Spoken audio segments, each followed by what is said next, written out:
Hello, everybody, and welcome back to the Better Happy for Manager podcast, hosted by myself, Mike Jones. Remember, we'll be bringing you episodes on a weekly basis, lasting around 30 minutes long, so that you can ideally listen to them to and from your commute to work. But 30 minutes is all it's going to take. And once a month, we'll be bringing on a guest to speak about a specific topic in more detail. So if there's anything specifically that you'd like to bring on an expert to find out more about, please do share comments and thoughts with me, either on my social media profiles or below these videos, so that we can get those people and create those specific episodes for you. So what's the show about? Why do we make it? And what's today's episode about? Well, the show's about helping managers and leaders thrive in the workplace. Our work is integral to our happiness. We have to go to work to feel happy, not just to get paid, because that's what gives us human connection, gives us meaning, and gives us purpose in our lives. Typically, though, those of us that are very hardworking get promoted to management and leadership positions, and then we find ourselves struggling, and that's a problem. We don't want what is happening to carry on happening. We don't want our most talented, most driven, most passionate people getting themselves into management and leadership positions and then struggling with overwhelm, struggling with poor health, struggling with burnout, and then losing them from the business and losing them from different industries. So that's why this podcast is created. That's why I create these episodes, to help you, if you're a hard worker, a driven person, a passionate person, make sure that you can utilize those passions and that drive and not let them become a negative in your life. The management positions and the leadership positions that we find ourselves in should be incredibly rewarding and enable us to get incredible results whilst enjoying a really good quality of life. It's more than possible. It's not a pipe dream to think about that as a reality, but it does take a unique approach, and that's where many of us struggle, and that's where I've struggled in my past. When we don't understand the different inferences that are required to thrive in those positions, we carry on trying to do it the way that we used to do things, and then our passions end up becoming our own worst enemy. So that's why the podcast exists, to help you make that transition into management and leadership, so that you can actually thrive in those roles and not find that you're more stressed out than you were before. Today's episode then is an exciting one, and one that I think is going to be really useful and fascinating for you. And today's episode, we're going to dig into the unique mental health challenges that managers face and what we can do about it, with a particular emphasis on 5 key areas. So by the end of this episode, you're going to understand more about why it is that managers struggle with mental health, and leaders and business owners, and some really good tips to help you do something about that. I really believe that the value here is understanding why it's a struggle. And this is priceless to you if you're in a management and leadership position, because if we want to address a problem, we need to understand what that problem is. And a lot of time in life, what happens is we have the symptoms of issues. We're stressed, we're sick, we're not feeling happy, we're not feeling motivated like we used to, but we're only aware of the symptoms, not the root cause of the problem. That makes us feel bad about ourselves, because we're not functioning how we used to, or feeling like we used to, and we don't really know what to do to fix it. We address symptoms. Whereas if we understand the problem, the root cause of the problems, then we can put ourselves in a much stronger position to do something about it. And this is very important, we start to realize that it's not a flaw with us. It's not like there's just something wrong with me, and that's why I'm struggling in this position. But actually, it's very common in this position that I'm in this part of my career that I'm in. And when I realize that makes me feel better about myself, makes me realize that other people have these issues, makes me realize that this is an issue with the system or the process or the part of life that we're in, not me as an individual, and that there's something I can do about it. All of that combined together is exponentially good for your mental health and your performance in life and work. So first of all, let's have a think about, before we get into the 5 tips to help you improve your mental health and understand it a little bit more, let's have a look at the root cause of the problem. So why is it that we see higher levels of burnout and stress and overwhelm and poor mental health occurring at management and leadership levels? Now, there's a few reasons for this, but I'm just going to share 3 key ones with you now. And one of the key ones that's probably just overlooked is the age that we tend to be at when we get into these roles, and the phase of life that we tend to be at associated with that age. So obviously this is different for everybody, but generally speaking, when we get into a management or leadership position or owning a business, we tend to be in our late 20s, early 30s to 40s on average. And it's very common at that stage of life that we have young families, or we've started young families. So for many people, as they get into management and taking on the extra responsibility of management, which I'll talk about in a moment, or leadership, they've also got this huge new responsibility that's been added to their life, which is balancing work with looking after and caring for a family. So that's a huge strain. That's a huge new challenge that we need to think about, and that consistent effort needs to be put into to balance. And that can't be overlooked. And I think a lot of the time it is. It's like, okay, you're a manager now or a leader, or you've got your own business. Here's all that responsibility. Oh, and you're starting a family. So you need to think about balancing that new thing as well, along with all this new responsibility at work. And just starting a family and caring for a family of itself is a challenging and stressful thing. So add to that more senior positions in our professional careers, and it makes sense that there's going to be struggles. So there's a big one. Another one is the fact that after the age of around 30, give or take, your health starts to decline more quickly if you don't look after it. So before the age of 30, in theory, you're still developing, or you're just coming out of peak physical age. So your body is a bit more forgiving if you're not looking after it, and your mind. But after the age of 30, roughly, if you don't look after your body and don't do stuff, it starts to decline very quickly. So our physical health starts to deteriorate more quickly and is less forgiving on us for being sedentary or not looking after ourselves. And obviously, as we tend to go into management and leadership positions, our jobs tend to be more sedentary and more mentally demanding, less physically demanding. Of course, that differs throughout different businesses and careers, but again, we're talking on average. And then, of course, we've got the obvious one, which is once we go into a leadership or management position, we have more responsibility in our jobs. So before we get to the leadership or management position, and we have a chart that I have a chart that I share with people on this, and I'll share it on my social media. Think about the activities and the behaviors that you need to display at work to get recognized, rewarded, and put up for promotion. And typically, when we're in a team member role, what we're going to be doing is saying yes to as much work as possible, obviously having a positive attitude, taking on more and more and more, working really hard, getting on with everybody, not causing any issues. So these are some of the common behaviors and work attitudes that we need to display at team member level to get recognized and rewarded. And the more of that we do, the more of a positive reputation we get, the better results we get.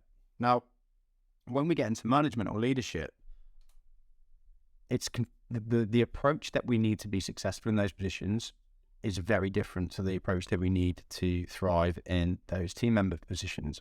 And nobody really tells us that. So without having training or development or going through something like this, where we're actually consciously thinking about this change, it makes a lot of sense that we're going to carry on using the approach to work that we've been using that's served us well today. And the problem with that is if you think about it, if I'm a manager and I'm saying yes to everything, like I did at team member level, very quickly, me and my team are going to get overwhelmed because we're taking on too much work. Very quickly, I'm going to have to start taking work into my personal life and start working overtime. And I'm probably not going to get paid for that overtime because I'm the one that is now responsible for choosing what we take on. So you can see how that's going to work against you very quickly and against your team. And the key drama with this is something that I'll talk about in a moment, but we've got to develop the ability to say no, which we've never had to do before. And that is a huge challenge for a lot of people. It's a very big challenge. We're very fearful of conflict, and saying no to somebody is, by its very nature, confrontational. So it feels very, very difficult. And actually, a lot of management burnout issues could be solved through us developing the confidence to say no. And I made a lot of mistakes with this in my first business. I wanted to please everybody and say yes to everything, and it was one of my biggest downfalls.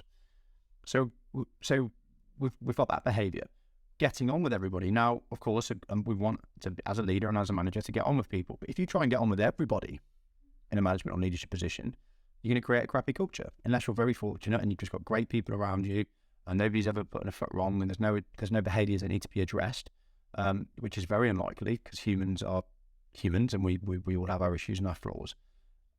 If you try and just get on with everybody in a management and leadership position, you're again going to find yourself very stressed because you're not going to be able to keep the team accountable. You're not going to be able to create the right culture. The culture is going to be dictated by you. You're not going to be addressing poor behavior, which is going to lead to the other people in the team feeling like it's unfair that you didn't address behavior over here, which is going to lead to bitching and a poor, crappy, bitchy culture. So that's another skill that you're going to have to develop. That goes in stark contrast to what you've done before. When you're in a team member position, really, you just had to get on with people. And there's other factors that are completely different in that management position that you need to consider. So you can't just say yes to everything anymore. You can't just get on with everybody. Of course, you should get on with everybody. Well, if you've got the right systems in place and you're addressing poor behavior. Addressing a poor behavior doesn't need to mean that you and that person then hate each other. And actually, a lot of the time, to create the right culture, what you need to do is help people realize that they shouldn't be in that team.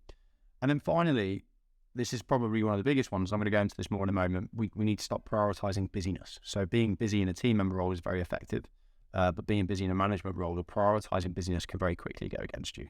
So my point here is to understand that the behaviors that you've exhibited that have got you recognized and got you rewarded and got you to where you are and that you've probably been really proud of for the last 10 plus years maybe, are now going to start to work against you if we don't have some slight changes around them, some slight iterations around how we're approaching work. And that's a really important thing to understand. And this is why so many very talented, very passionate, very capable new leaders and managers find themselves feeling unhappy at work because they're just doing what's always done them well before, and it's actually starting to work against them. And it doesn't mean that there's anything wrong with you. It just means that you haven't had the cues and the guidance to actually change those behaviors to work for you. So I hope that resonates with you. I hope you recognize that actually it's not me doing anything wrong if I'm feeling stressed and overwhelmed. It's just that I've not had the guidance or the support or the nudge to actually start changing the way I've been working, and I'm carried on trying to do it the way that I was before. If you think about it, you think about a race, a triathlon, you need to change your approach when you go from the water to the ground to run or to the bike. And if you carry on trying to swim on land, because that's done you well in the water, obviously it's not going to work very well. So when it's in a physical context, we realize how obvious it is we need to change to thrive on the new terrain. But when we go into management, it's not that obvious to us, and nobody really explains it. But that's what I'm trying to do with you today. So let's go into 5 tips 5 reasons, again, more specifically, why we struggle with mental health management and what we can do to overcome those issues. So number 1 is something that all managers will suffer with, and leaders, whether you're the leader of a country or the leader of a business or the leader of a team, if you're a human being, you're going to suffer with this. And that is imposter syndrome. So imposter syndrome is the part of your brain that's telling you you're not good enough to be doing this job. Now, you probably think that that's just you, but actually everybody has that. Even Ben Francis, who runs Gymshark, one of the youngest, I think he's billionaires now, or multimillionaires in the UK, built one of the most incredible companies, and he openly talks about how he has imposter syndrome all the time and doesn't feel like he knows what he's doing. It's not anything wrong with you if you have this. What you do? It's the evolutionary part of your brain that's trying to keep you safe. There's a part of your brain that works like an overprotective mother, and what it does is it tries to stop you from taking any unnecessary risk. It tries to keep you in routine because that feels safe. And when we were hunter-gatherers, which we were for a very long time, that was useful because it stopped you taking unnecessary risk. In the modern life, it's actually quite unuseful. It's good when it stops you from stepping in front of a bus, but it's not useful when it's trying to sabotage you when you're being promoted into a new part of your job, or you're taking on a new risk, or you're trying a new goal. It's going to go above and beyond to try and stop you trying that new thing by telling you that you're not qualified to do it, that you're going to fail, that you're going to look stupid, that you're going to get found out. And it's doing that to protect you, but actually what that does is makes you miserable and makes you doubt yourself. Now, what happens is this leads to another issue, which is overworking and being a perfectionist, which I'll talk about in the next moment. But it's really important to recognize that having imposter syndrome is part of being a human being.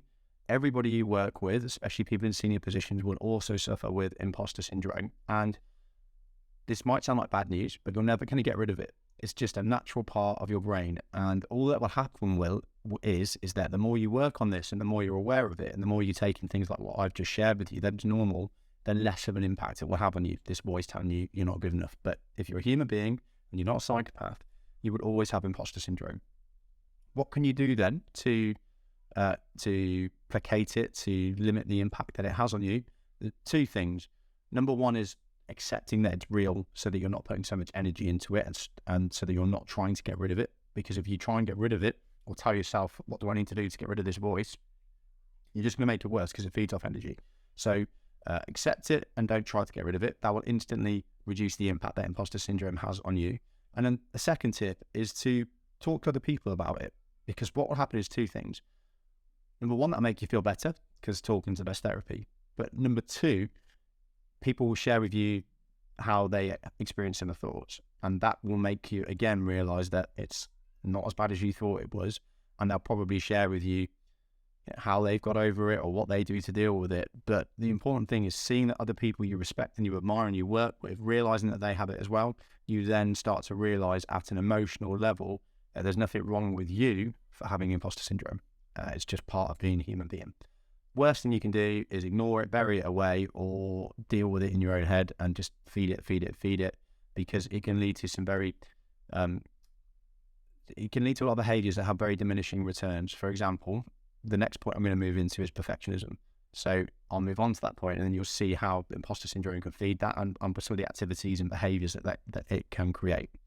So perfectionism is number 2. So we tend to look at perfectionism as almost as a good thing sometimes. Well, it means we've got a really high standard of work and we do things really well, and we're respected because we do things to such a high standard. Now, of course, those things are good. Working to a high standard, taking pride in your work, having high standards is fantastic. But the problem with this comes about is when that's fed through by imposter syndrome, and then we're being a perfectionist because we constantly believe that the work we're doing isn't good enough. Now, this is a problem, obviously, but it's felt at an emotional level, not at a logical level. So when you're being a perfectionist, you're basically trying to constantly make what you're doing better because you don't think what you've done is good enough. And the problem is you never attain perfection. No matter how good you get this thing, it's still going to be there. This part of you going, it's not good enough, it's not good enough, it's not good enough. Now, it's very obvious to see how if that's a common stream of thought that we're living with, all work's going to turn to being miserable, because although we get excited about it at the beginning, we're going to, whatever work we engage in, whatever task we engage in, whatever project we're on, we are going to be constantly dealing with this voice on our shoulder telling us it's not good enough, it's not good enough, it's not good enough. And that's going to drain you over time. And what this leads to is behaviors that are really bad for you and bad for a team and bad for your mental health. So if I'm being a perfectionist, one of the obvious things that's going to happen is I'm going to let all of my tasks take too long, because no matter how long I take on them, I don't feel like they're good. And you're going to know that you do this because you will always feel rushed and stressed by delivery. You'll feel like as this thing that you have to finish needs to be delivered, you're stressed and rushing it through at the last moment, no matter how much preparation you work you do. It also leads to a lot of procrastination. So people think that when they procrastinate, it's because they're lazy. But actually, a lot of the time, the reason that you're procrastinating is because the voice in your shoulder, the perfectionist voice, is saying, there's no point in doing this because you're not going to do it very well, so you may as well just leave it. So you listen to that and then you procrastinate, and then what happens is you end up rushing it all at the last moment. But even if you don't procrastinate and you don't rush it all at the last moment, chances are you'll be trying to fine-tune it till the last moment because you still don't think it's good enough and you feel stressed that it's going to look terrible. And what you'll find is that very, very rarely is the outcome. Most of your work will get accepted, most as being fantastic. Most of the stuff you deliver will be great. Nobody's got any issues with it. It's only that voice in your shoulder. Another thing that it can lead to is you feeling that you constantly need to be more qualified. So you become a bit of a course hoarder. You're doing loads of courses, loads of qualifications. You're telling yourself that you can do this thing once you've qualified in this, once you've qualified in this, once you've got this badge on to add to your CV. And again, that's the part of you saying that you're not good enough. And you've got to be really conscious of that, because I know some very talented people that could be out in the world, making the world a better place, implementing projects, doing things better, but they constantly hold themselves back because they feel they need to go and get more qualifications to validate their knowledge and expertise. So how do we overcome the perfectionist piece? Well, hopefully if we do some work on the imposter syndrome piece, that's going to help us. But a really simple rule to help you with the perfectionist piece is to obviously accept that perfect isn't attainable, and then start thinking about 80%. You've got to recognize that your standards are unattainable and that that's having a negative impact on your long-term performance. And then what you've got to start working on is an 80% rule. So when you're doing a project, set a goal of what 80% of perfect would look like, or what you would typically work towards would look like, and start making peace with things being done to 80%. Not only will this make your projects easier for you and feel less stressful, it will also help you delegate things to people. Because if somebody can do something to 80% of the standard you do, all of a sudden you feel that you're able to delegate. Whereas when you're being a perfectionist, you'll have the belief in your mind that you can't delegate because nobody can do things as well as you. And of course, that's poor as well, because it's poor for the team, it's poor for you, it's poor for your output, because it limits your ability to scale your skills through other people. So really start to embrace the mindset of the 80% rule. Start being happy with 80% of what you think is okay. as you do this over time, what you'll realize is through doing this, that actually 8% is more than good enough, and that your part of you that's telling you it's always got to be better. It's just an unhelpful voice that you need to stop letting take control of your life. And a little tip here is think about how successful the iPhone is. Okay, it's probably the most successful product that's ever been created. We're now on iteration 14 or 15 or 16, I don't know what version we're on, but Apple didn't wait until they had the perfect iPhone to release it. And if they did, they still wouldn't have released it today.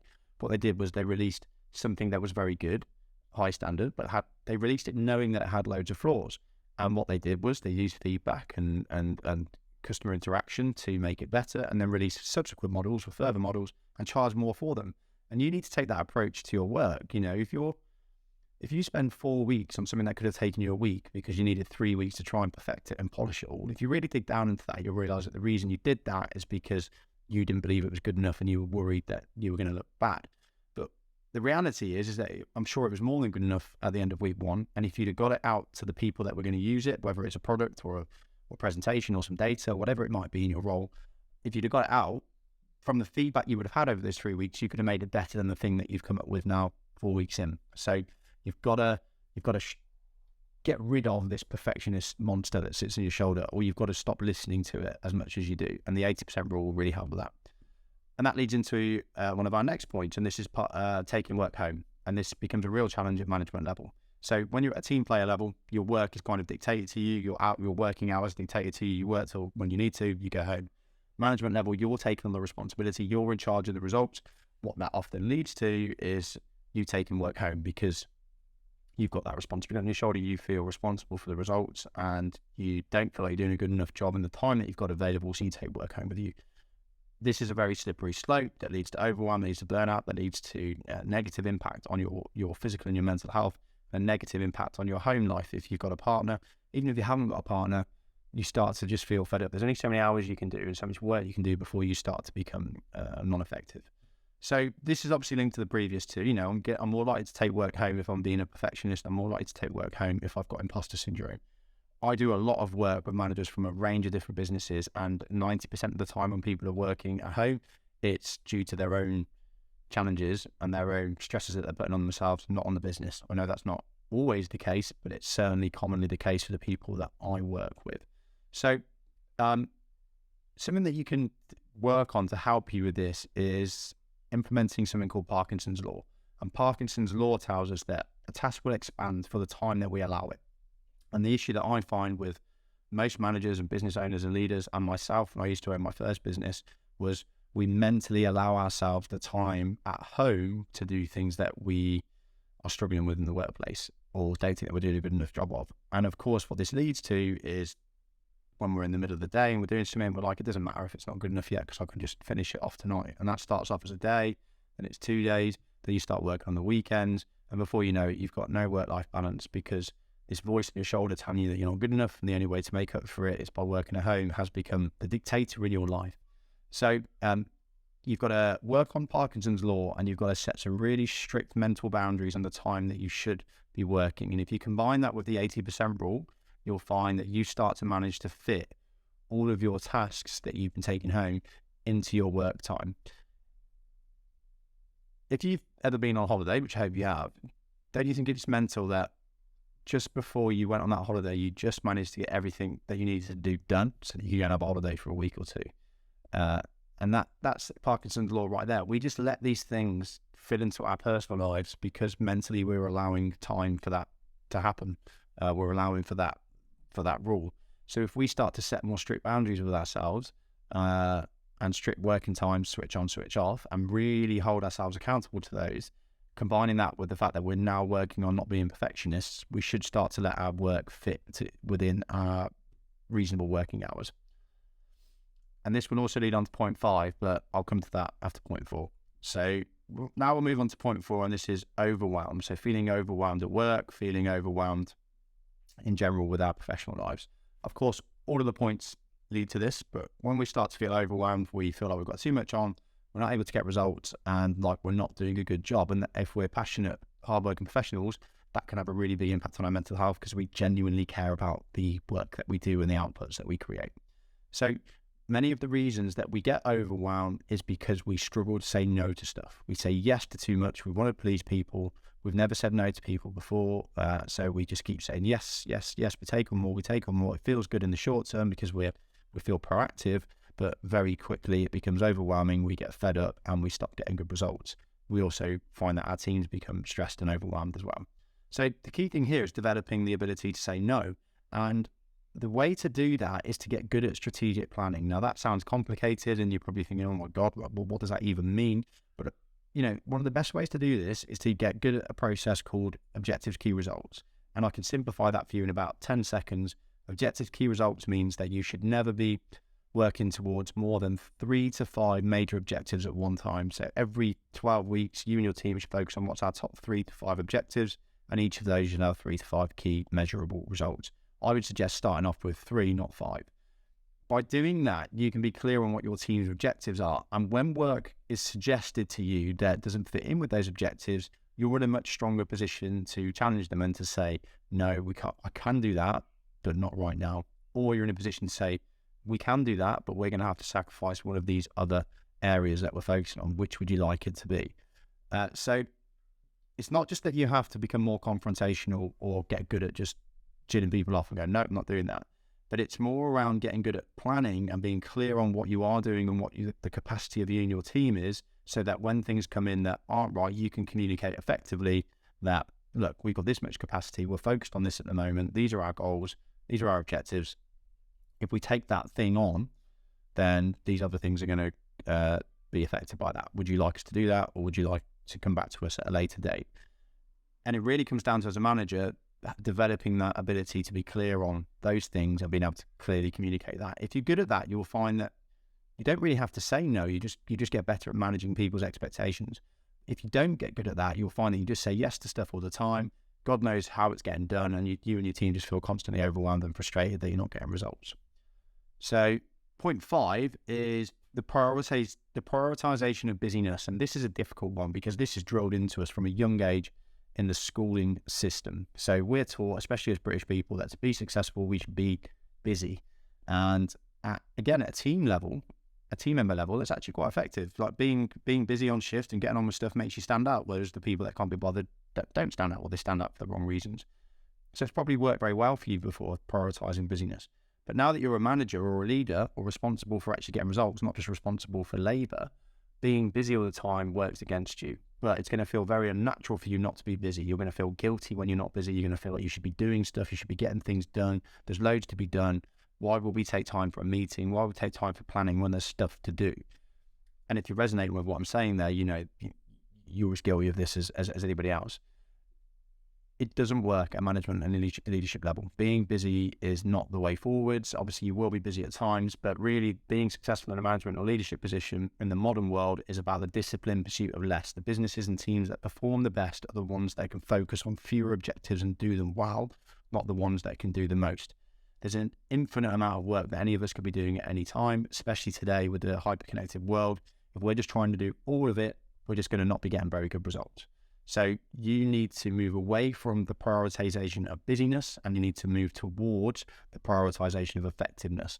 As a bare minimum for you as a manager, that should start with you having weekly meetings with your team for 90 minutes where you're getting focused on what's important, daily huddles for 10, 15 minutes where you're just having a quick check-in on what's going right, what's going wrong, how's everyone feeling, and a quarterly meeting where you're getting really clear on those objectives for the next 12 weeks.